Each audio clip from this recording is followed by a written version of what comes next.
C'est pas si simple de bien s'habiller quand on arrive au lycée, qu'on y est ou même qu'on en sort et qu'on arrive dans le monde des adultes, entre galère de thunes ou manque d'expérience et d'inspiration. Et bah aujourd'hui je te donne 6 conseils que j'aurais aimé avoir et que tu devrais écouter si t'as entre 15 et 20 ans.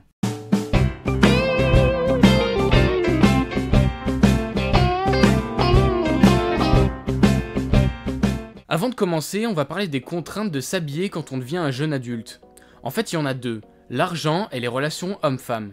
Effectivement, quand t'es dans cette période de ta vie, tu gagnes pas encore forcément de l'argent, et trouver des pièces que t'aimes à un prix abordable, ça relève du miracle. Mais t'inquiète pas, on va détailler tout ça dans la vidéo.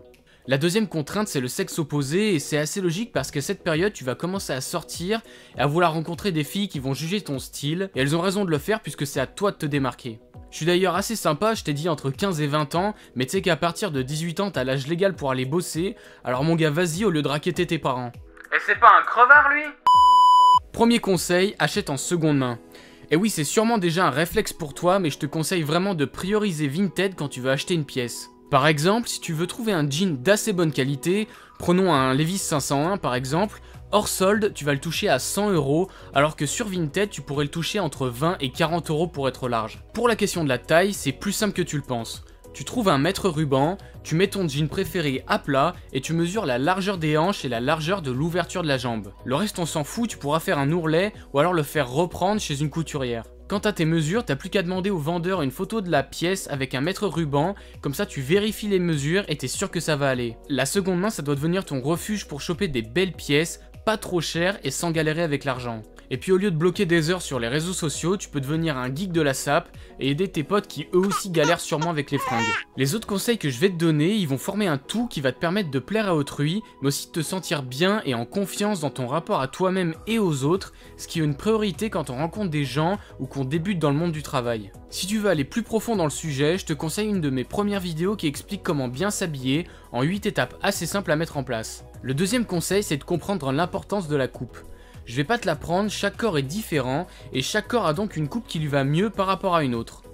Le but ici c'est pas de te donner des règles pour te brider, mais de te donner quelques pistes pour que tu puisses agir en connaissance de cause. Par exemple, si tu t'habilles en oversize, fais-le consciemment et prends en compte que tu vas modifier totalement ta silhouette en te rendant soit trop large, soit ratatiné. A l'opposé, si tu commences le sport, prendre des vêtements trop ajustés ça peut faire prouveur et peut-être que tu devrais garder un peu d'aisance, t'inquiète pas si tu fais du sport ça va se voir. Mon troisième conseil, c'est de compter sur quelques basiques. Si tu veux tester des pièces avec du caractère, fais-le à fond, mais comprends bien que pour certaines occasions, tu vas devoir garder des vêtements classiques avec lesquels tu vas bien présenter et passer nickel comme pour un entretien d'embauche ou même un oral au lycée. Investis dans des essentiels comme un jean, un chino beige, un t-shirt blanc de qualité, une chemise et un pull en laine.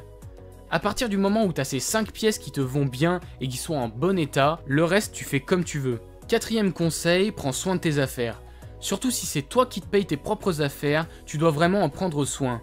C'est-à-dire que tu dois apprendre à repasser, à plier tes affaires pour qu'elles puissent durer et que tu aies un style impeccable. Je te parle des fringues depuis tout à l'heure, mais c'est pareil pour les sneakers, tu dois absolument les nettoyer à chaque fois qu'elles sont sales. Pour les nettoyer, c'est super simple, tu prends tes petits pieds, tu vas à Foot Locker, à Courir ou même sur Amazon, du coup t'as pas besoin de tes pieds, et tu prends un pack cure avec une brosse, une microfibre et un produit, et tu frottes. Le cinquième conseil, investis dans un bon manteau ou une belle veste. Spécialement pour l'hiver, tu dois trouver un bon manteau ou une veste chaude et la garder. Pourquoi? Parce que c'est une pièce qui vaut cher et qu'elle doit t'accompagner longtemps.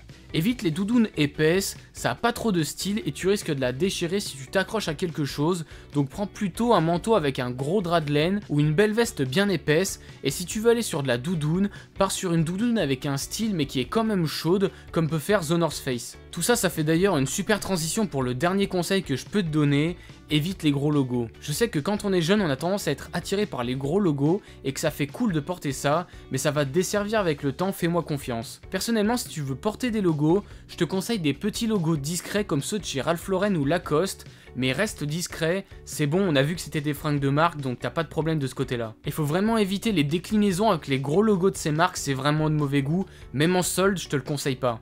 Le conseil bonus que je peux te donner, c'est de trouver ton propre style.